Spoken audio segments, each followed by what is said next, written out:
Hello बच्चों, चलिए प्रश्न को देखते हैं। प्रश्न है ऑक्सीकरण, अपचयन, ऑक्सीकारक तथा अपचयक को ऑक्सीकरण संख्या के पदों में परिभाषित कीजिए। तो देखिए यहाँ पर बात करें प्रश्न की मुख्य अवधारणा की। मुख्य अवधारणा तो देखिए यहाँ पर समझे। मान लीजिए हमारे पास में अभिक्रिया है Cl2 प्लस 2Br माइनस से Br2 प्लस 2Cl माइनस बनता है। तो यहाँ पर देखिए जो Cl2 है ये जीरो ऑक्सीकरण अवस्था में था।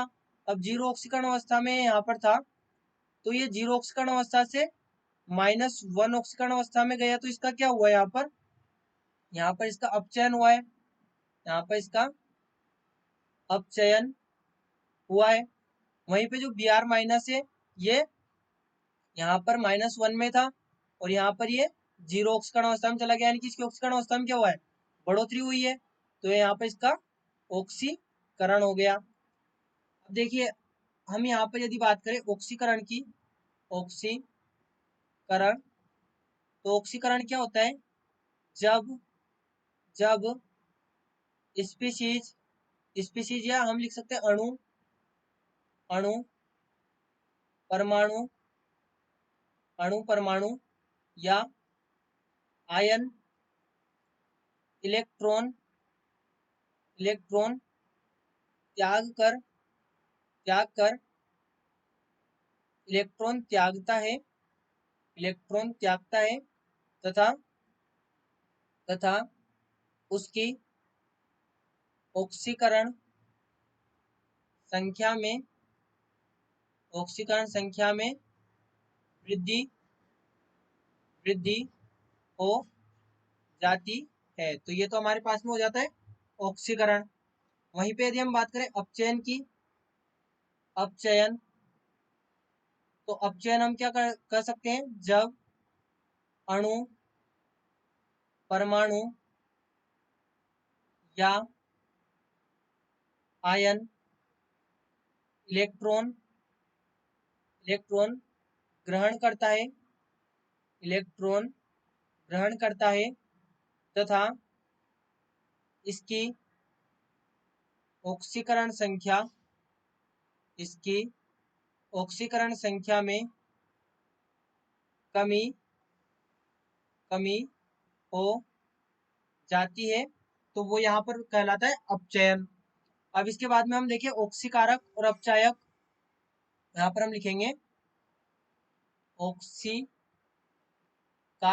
अब ऑक्सीकारक क्या कहलाते हैं, तो देखिए ऑक्सीकारक क्या होते हैं, जब जब कोई यही से इस प्रकार से लिखें, जब स्वयं जो स्वयं अपचयित होकर अपचयित होकर अपचयित होकर यानी अपनी यानी स्वयं की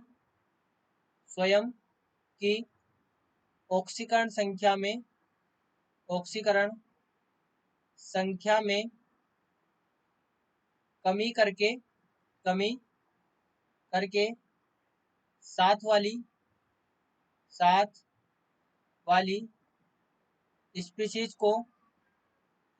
को ऑक्सीकृत करता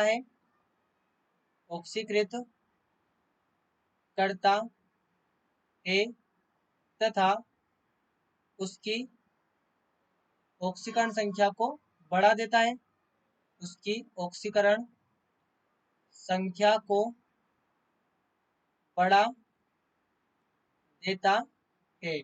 वो यहाँ पर ऑक्सीकारक कहलाता है। अब यहाँ पर हम देखिए ऑक्सीकारक कौन है, तो Cl2 जो हमारे पास में, Cl2 पहले जीरो ऑक्सीकरण अवस्था में था, अब ये क्या हुआ, अपचयित हो गया, यानी कि इसने क्या किया, Br माइनस को ऑक्सीकृत कर दिया। तो हमारे पास में जो यहाँ पर ऑक्सीकारक होगा वो होगा Cl2। अगला हम यहाँ पर देखिए अपचायक। अपचायक, तो अपचायक हम किसको कहेंगे, जो स्वयं ऑक्सीकृत होकर यानी स्वयं की ऑक्सीकरण संख्या में वृद्धि वृद्धि करके साथ वाली स्पीशीज को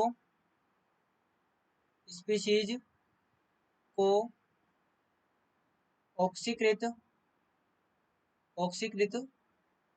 साथ वाली स्पीशीज को अपचयित कर देता है, साथ वाली स्पीशीज को अपचयित करता है तथा उसकी ऑक्सीकरण संख्या में कमी कर देता है, ऑक्सीकरण संख्या में कमी कर देता है, वो यहाँ पर अपचयक कहलाता है। यहाँ पर अपचयक कौन होगा? तो देखिए जो Br माइनस था ये क्या हुआ? ऑक्सीकृत हो गया, यानी कि ये -1 से 0 में चला गया, तो इसने Cl2 को क्या कर दिया? अपचयित। तो यहाँ पर अपचयक कौन कहलाएगा? Br माइनस यहाँ पर अपचयक कहलाएगा। तो यहाँ पर हमने ऑक्सीकरण संख्या के पदों में चारों जो टॉपिक दिए गए थे उनको हमने परिभाषित कर लिया। आशा करते हैं आपको प्रश्न समझ आया होगा। धन्यवाद।